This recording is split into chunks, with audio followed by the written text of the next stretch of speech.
Mulai nih.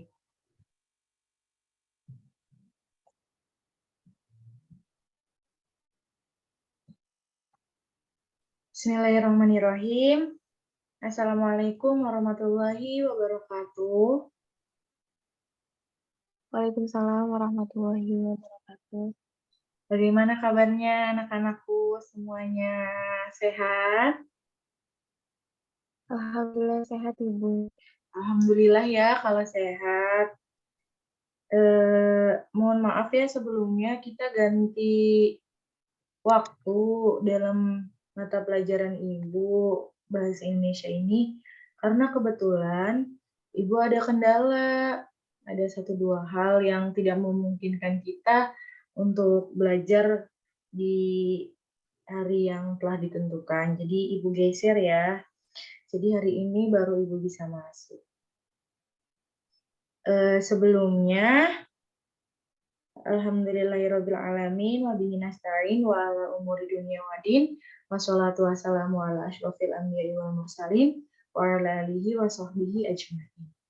Amma ba'du. Sebelum mulai pembelajaran, alangkah baiknya kita berdoa terlebih dahulu ya. Ya, bismillah. Berdoa di dalam hati masing-masing dimulai.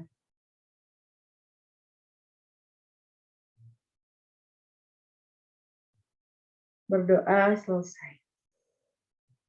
Ibu absen dulu ya.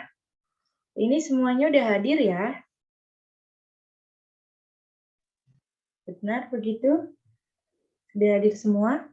Iya. Iya Ibu. Azmi Fauzia hadir ya? Hadir. Iya. Ini Rima kenapa ya tidak hadir? Rima izin Ibu ada keperluan keluarga. Oh gitu. Ya sudah. Ibu harap dalam mata pelajaran Ibu ini tidak ada yang tidak hadir ya. Ibu harapkan itu semuanya hadir karena mata pelajaran Ibu ini mata pelajaran yang akan diajarkan nanti diajarkan nanti UN. Maksudnya ada dalam UN mata pelajaran Ibu itu. Nah, sebisa mungkin kalian itu hadir karena ditakutkan akan mengganggu jika tidak hadir ya. Misalnya kayak contohnya pelajaran yang ketinggalan itu sih diharapkan hadir semua ya. Diusahakan sebisa mungkin hadir supaya tidak ada materi yang tertinggal. Karena nanti yang merugi ya kalian sendiri, seperti itu ya. Baik, langsung saja ya. Jika sudah hadir semua, Ibu share screen ya. Oke, sebentar ya. Nah, sekarang, oke. Di sini, materi pembelajaran kita, Masya Allah, maaf ya. Ini ada notifikasi. Ya, di sini kita akan membahas mengenai menyajikan teks eksposisi. Sebelumnya sudah dipelajari ya teks eksposisi itu apa pada materi pekan lalu ya, sudah Ibu sampaikan ya. Nah, iya Ibu. Sekarang yang kita bahas yaitu mengenai langkah-langkah penyajiannya, langkah-langkah penyajian teks eksposisi tersebut. Bagaimana yang telah dipaparkan terdahulu bahwa teks eksposisi menyajikan sejumlah pendapat, argumen. Teks eksposisi bertujuan untuk meyakinkan orang lain. Di dalamnya tersaji pula fakta untuk lebih meyakinkan kebenaran tentang isi pendapat itu sendiri. Nah, Dalam sistematika penyajiannya, teks eksposisi diawali dengan penyajian tesis isu, masalah, ataupun suatu pernyataan yang bersifat umum. Kemudian diikuti rangkaian argumentasi atau pendapat beserta sejumlah fakta yang menguatkan, diakhiri dengan penegasan ulang. Nah, selanjutnya ada langkah-langkah penyajiannya. Nah, langkah-langkah penyajian teks eksposisi tersebut, yang pertama atau A, yaitu menentukan isu atau masalah yang akan dibahas. Yang kedua, membaca sebagai sumber yang berkaitan dengan isu yang dipilih, melakukan sejumlah pengamatan lapangan. Nah, selanjutnya ada mendaftar topik-topik yang berkaitan dengan isu atau permasalahan berdasarkan hasil-hasil membaca dan langkah-langkah pengamatannya. Contohnya, contohnya itu ada 6. Yang pertama, ada pentingnya penanganan sampah dalam menghadapi datangnya musim penghujan. Yang kedua, yaitu kesemerabutan kehidupan di suatu kota. Yang ketiga, pola hidup masyarakat kota dalam membuang sampah. Yang keempat, sikap-sikap pemerintah dalam penanganan sampah. Yang kelima, yaitu akibat-akibat pada bencana lingkungan. Dan yang terakhir, itu ada solusi penanganannya. Selanjutnya, menyusun kerangka struktur teks eksposisi. Nah, topik-topik itu disusun secara sistematis dengan pola sesuai struktur teks eksposisi yang terdiri dari tesis, rangkaian argumen, dan penegasan ulang. Nah, selanjutnya ada mengembangkan kerangka yang telah disusun menjadi teks eksposisi. Nah, dalam tahap ini, kita atau kalian harus menjadikan topik-topik itu menjadi sebuah argumen yang jelas dan logis ya, yang pastinya itu harus penting, harus digarisbawahi yang jelas dan logis. Di samping itu, kaidah-kaidah kebahasaan juga perlu diperhatikan dalam menyusun kerangka teks eksposisi ya. Nah, selanjutnya ada kegiatan penyuntingan. Saat penyuntingan teks eksposisi, ada 3 aspek yang harus diperhatikan. Yang pertama itu adalah aspek isi. Artinya, isi teks eksposisi haruslah membuat argumen yang lugas dan fakta yang lengkap. Fakta harus akurat dan sesuai dengan isi teksnya. Yang ketiga, yaitu ada aspek struktur penyajian. Apa sih aspek struktur penyajian itu? Aspek struktur penyajian itu artinya isi teks eksposisi haruslah lengkap dan tepat, khususnya pada bagian penyusunan antara bagian dalam teksnya. Nah, yang ketiga yaitu ada aspek kaidah kebahasaan.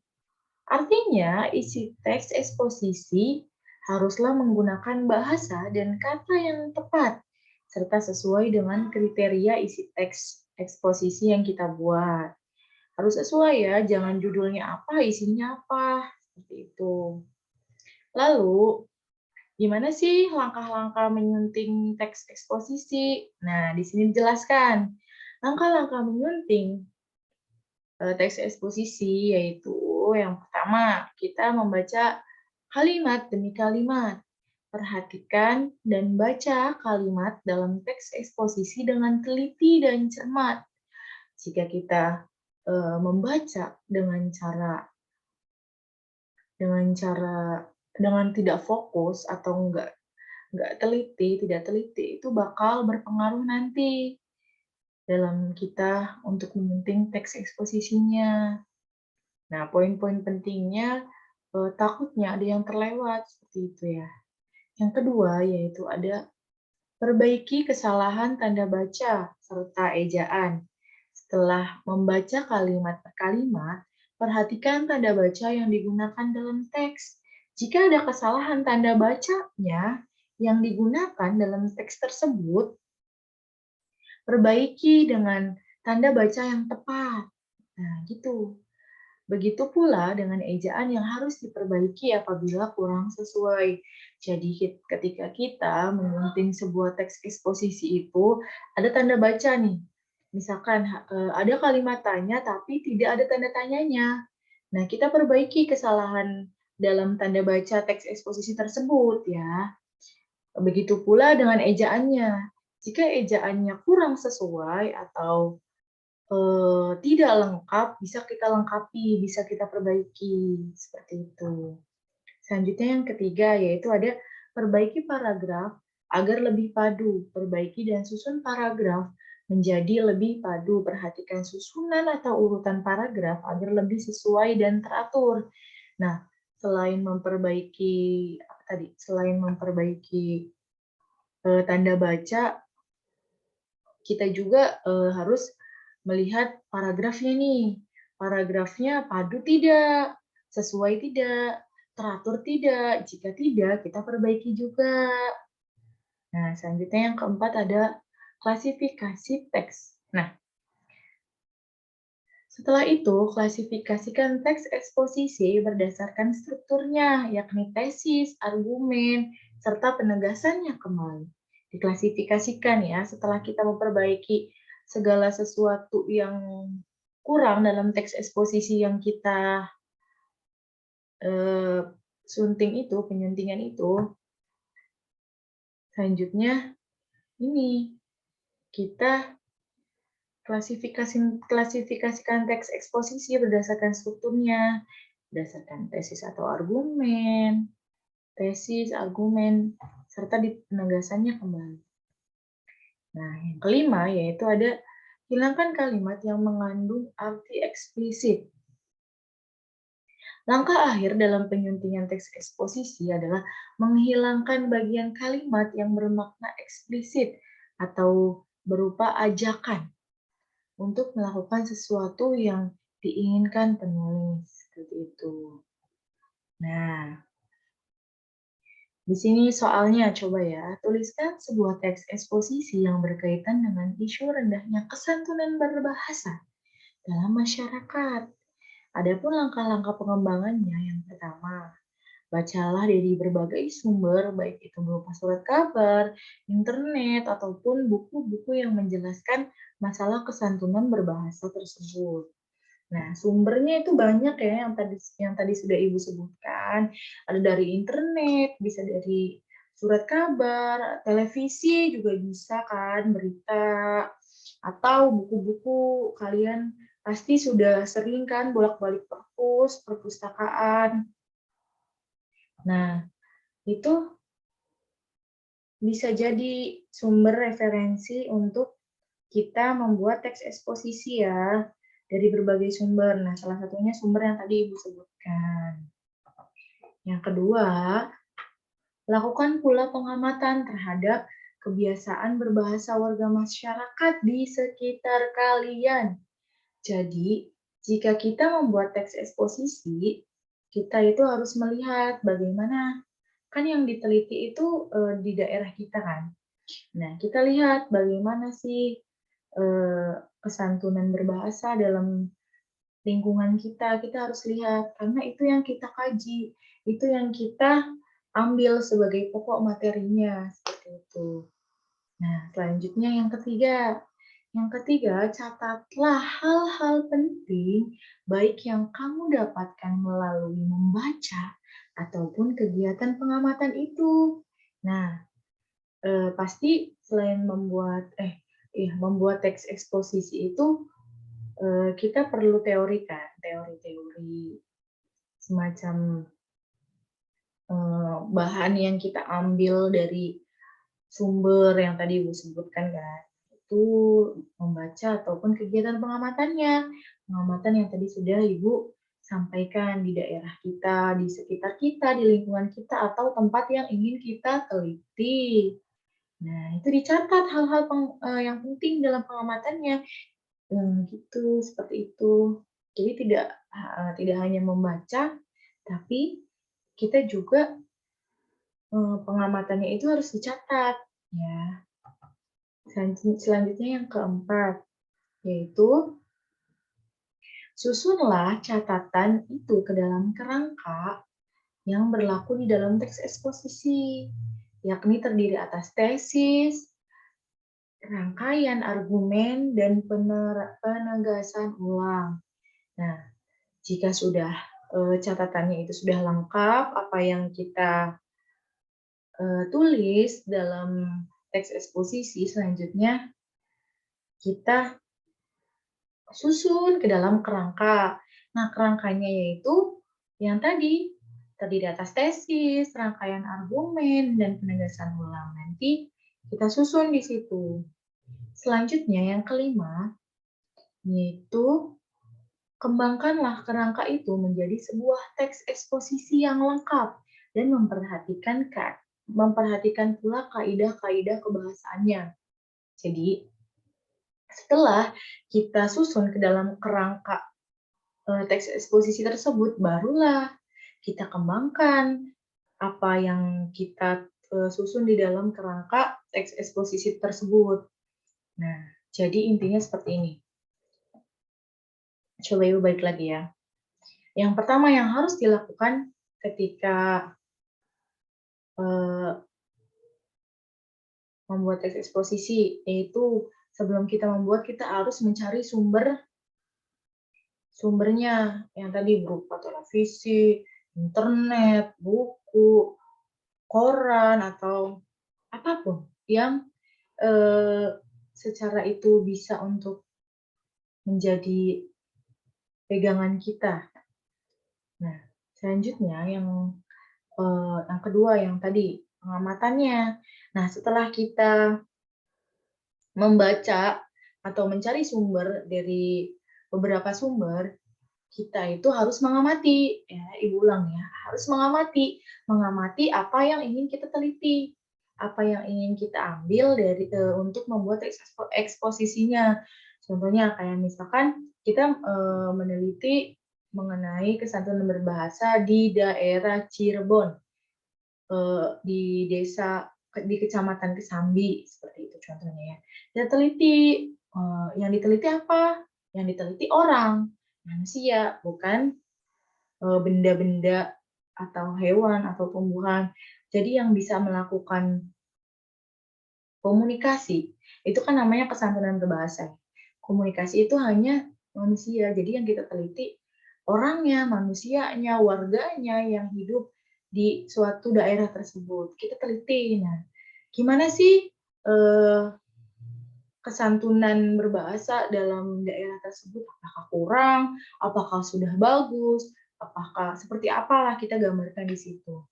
Nah, setelah kita meneliti, mengamati tentang apa yang kita teliti itu, kita catat hal-hal penting, kita catat poin-poin pentingnya. Apa yang kita teliti yang tadi, selanjutnya sumber-sumber yang kita cari tahu, yang kita cari, itu kita catat, itu hal-hal pentingnya ya. Poin pentingnya itu kita catat. Supaya nanti jika kita menyusun kerangkanya, kita tahu apa nih yang penting. Nah, seperti itu. Setelah kita catat, barulah kita susun menjadi kerangka, teks eksposisi, kerangkanya seperti poin penting gitu. Kayak sesuatu yang penting, kita catat, setelah itu baru kita masukkan ke dalam susunan kerangka. Nah, setelah semuanya sudah masuk nih ke dalam kerangkanya yang terdiri dari tesis, rangkaian argumen, dan penegasan ulang, dari situ, dari bahan yang kita sudah susun itu, kita kembangkanlah menjadi apa? Menjadi sebuah teks eksposisi yang lengkap dan bagus. Tapi jangan lupa untuk memperhatikan kaidah-kaidah kebahasaannya. Seperti itu ya.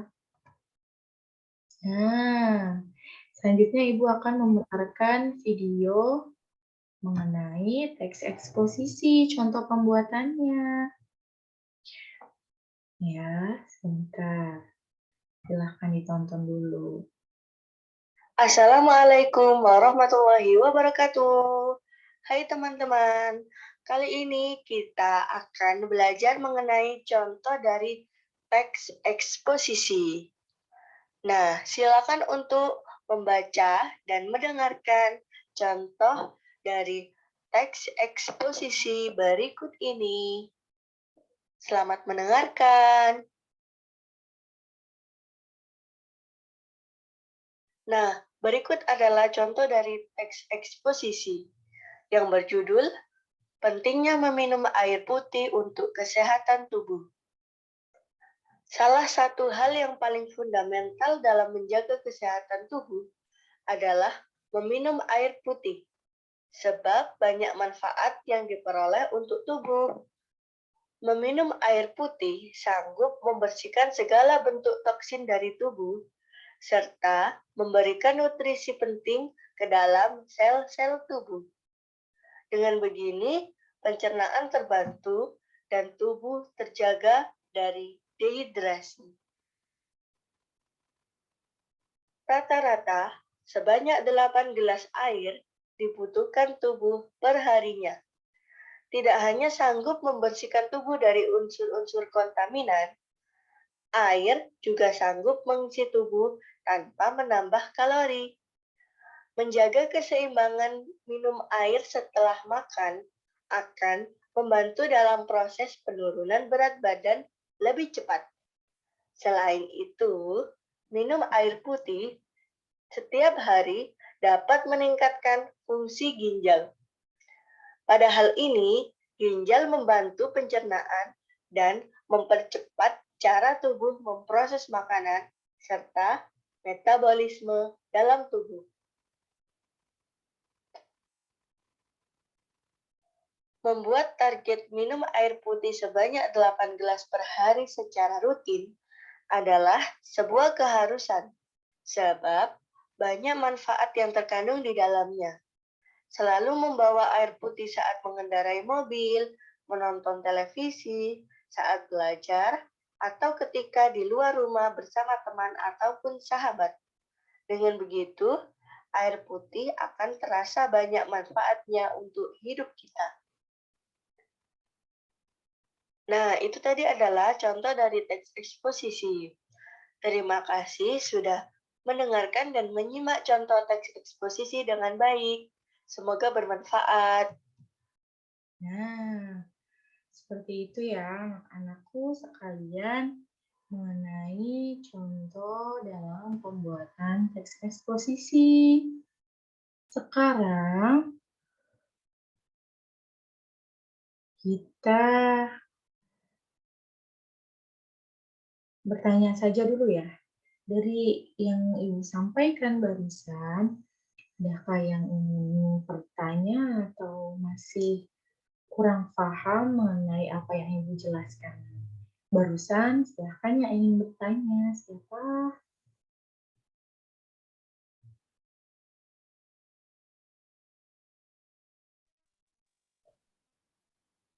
Saya Ya, Ibu.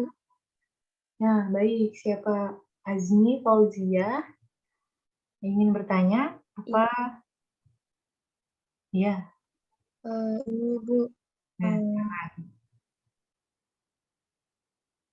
silakan Azmi. ingin bertanya bagaimana jika dalam penyajian teks eksposisi itu kurang bagus? Itu bagaimana, Bu? Hmm, dalam penyajian teks eksposisi itu kurang bagus ya, misalkan. Sebelumnya kita kan tadi sudah dibahas sebelumnya ya mengenai bentar, mengenai langkah-langkah. Nah, yang ini langkah-langkah pengembangan teks eksposisi. Nah, sebelum kita membuat teks eksposisi itu kita baca dulu apa nih yang kita perlukan, yang poin pentingnya. Jadi yang kelima tadi yang sudah Ibu jelaskan, itu jangan sampai terlupakan. supaya nanti dalam penulisan teks eksposisi tersebut tidak kurang ataupun kurang bagus teks eksposisinya.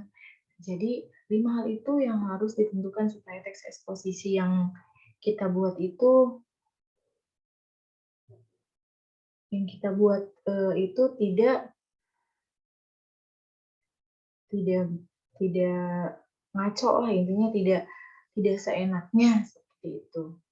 Nah, yang tadi sudah Ibu jelaskan kan, yang kelima tadi, supaya nanti ke depannya untuk pembuatan teks eksposisi itu bagus teks eksposisinya, tidak ada yang kurang. Jadi harus memperhatikan 5 langkah itu. Kalau salah satunya ada yang terlewat atau kurang, nah teks eksposisinya akan tidak sinkron. Maksudnya kayak ada yang kurang karena emang ada yang kita lewatkan dalam poin-poin tersebut. Seperti itu ya, Azmi. Ya. Baik Ibu, terima kasih. Ya, sama-sama. Selanjutnya, ada yang bertanya lagi? Jika tidak ada, Kalau saya pribadi udah cukup Ibu. iya baik. Alhamdulillah kalau sudah cukup, sudah dimengerti ya, Azmi. Selanjutnya, Ibu akan memberikan tugas kalian mengenai pembuatan teks eksposisi. Karena di sini yang kita pelajari yaitu teks eksposisi ya. Silahkan Ibu beri waktu untuk membuat eksposisi ya. Silahkan bagi anak-anakku untuk membuat teks eksposisi. Ya, Baik Ibu. ya. Silahkan ya. Judulnya atau temanya yaitu mengenai kesantunan berbahasa yang tadi sudah kita kaji sebelumnya mengenai kesantunan berbahasa ya. Yang kita ambil tema atau topiknya yaitu yang tadi ya, bagaimana kesantunan bahasa. Ya, silahkan. Baik Ibu.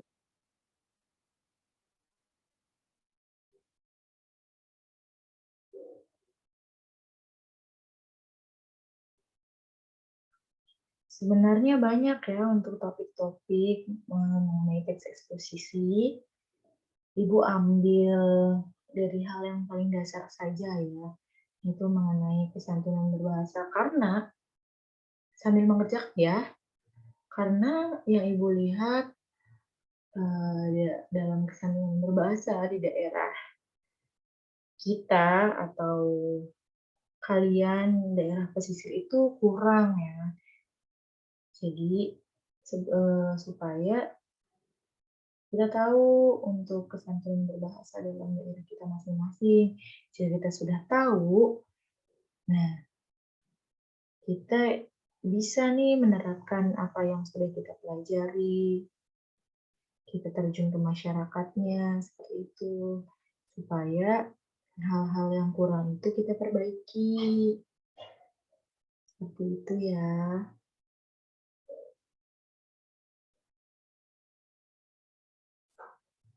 Kita sampai jam berapa ya, anak-anak?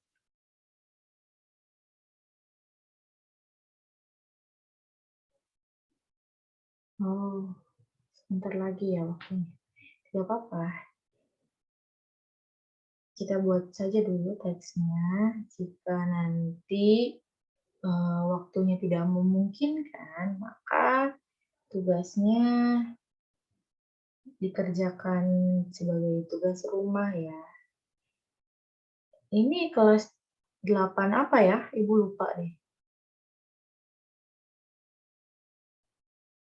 8A bukan ya? Iya Ibu, 8A. Oh iya, ya sudah. Ayo dilanjutkan kembali ya. Jika ada sesuatu yang kurang dimengerti, bisa ditanyakan ke Ibu ya. Jangan sungkan, jangan segan, supaya tidak ada yang terlewat dalam pembuatan teks eksposisinya. nanti tugas ini itu akan menjadi tugas puas kalian. Jika tugas ini belum selesai atau tidak mengerjakan sesuai ketentuan yang sudah Ibu tentukan, itu kalian tidak